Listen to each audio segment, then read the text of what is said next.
चलिए आज एक बहुत ही दिलचस्प विषय को आसान भाषा में समझते हैं।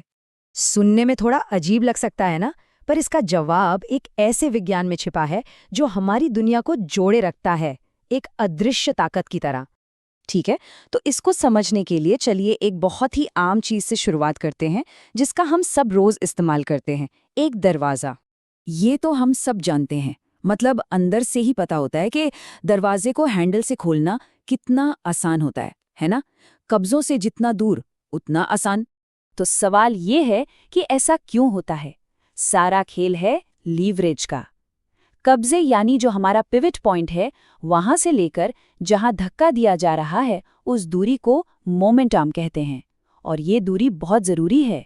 जितना लंबा ये मोमेंट आर्म होगा, लगाया हुआ जोर उतना ही ज्यादा असरदार हो जाएगा। तो फिजिक्स की भाषा में इसी घुमाने वाले असर को मोमेंट कहते हैं। बस ये समझ लीजिए कि ये किसी धक्के या खिंचाव की घुमाने वाली ताकत है।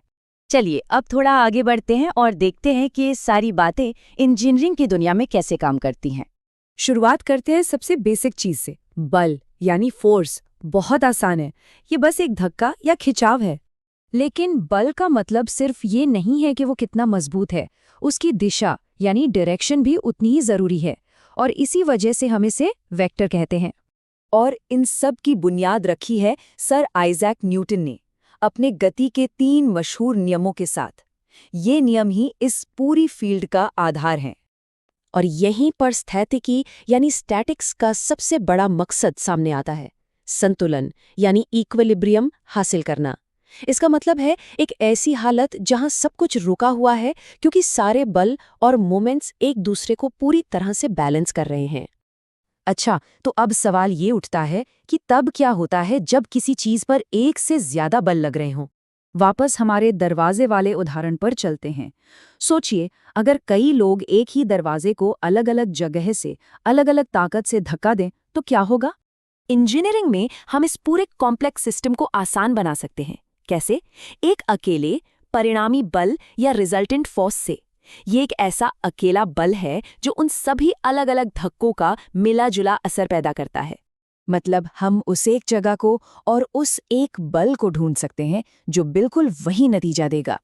इसको ऐसे समझिए कि दरवाजे पर धक्का देने वाले कई लोगों की जगह बस एक ही इंसान आ जाए और उसका एक धक्का ठीक उतना ही घुमाव और कब्जों पर उतना ही दबाव डाले। अब असली मजा तो ये जानने में है कि दरवाजे जैसे छोटे से उदाहरण के ये नियम बड़े बड़े स्ट्रक्चर्स पर कैसे लागू होते हैं। एक दरवाजे को समझने के लिए जिन बलों, मोमेंट्स और परिणामी बलों का इस्तेमाल होता है, ठीक उन्हीं सिद्धांतों से विशाल पुलों और इमारतों को डिजाइन और एनालाइज किया जाता है। हाँ, हिसाब किताब थोड़ा मुश्किल जरूर हो जाता है, पर संतुलन और घुमाव वाली ताकतों का मूल आइडिया बिल्कुल वही रहता है। और ये सिद्धांत हमें हर जगह दिखते हैं, चाहे वो पुल हों जिन पर हम चलते हैं या वो विशाल क्रेनें जो हमारे शहर बनाती हैं। सब कुछ संतुलन और नियंत्रित बलों का ही खेल है। तो फिर इन सब बातों का निचोड़ क्या है? ये सब जानना जरूरी क्यों है? देखिए, सबसे जरूरी बात यह है कि ये सिर्फ इस पर निर्भर नहीं करता कि कितना जोर लगाया जा रहा है, बल्कि इस पर भी कि जोर कहाँ लगाया जा रहा है। यही चीज मोमेंट पैदा करती है। स्टैटिक्स का मतलब ही है संतुलन का विज्ञान, जो ये पक्का करता है कि सारी इमारतें और स्ट्रक्चर्स अपनी जगह पर स्थिर रहें।